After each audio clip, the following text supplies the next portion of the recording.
শিব ঠাকুরের বিয়ে হলো তিন কন্যের দান।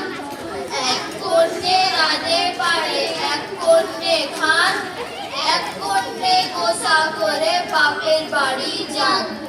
নদীর ঘাটের কাছে নৌকা বাঁধা আছে, নাইতে যখন যায় দেখিছে জলের ঢেউয়ে নাচে।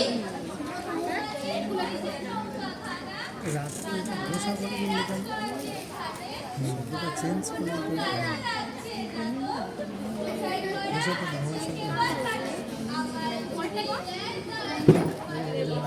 দূরে হয়ে যাচ্ছে।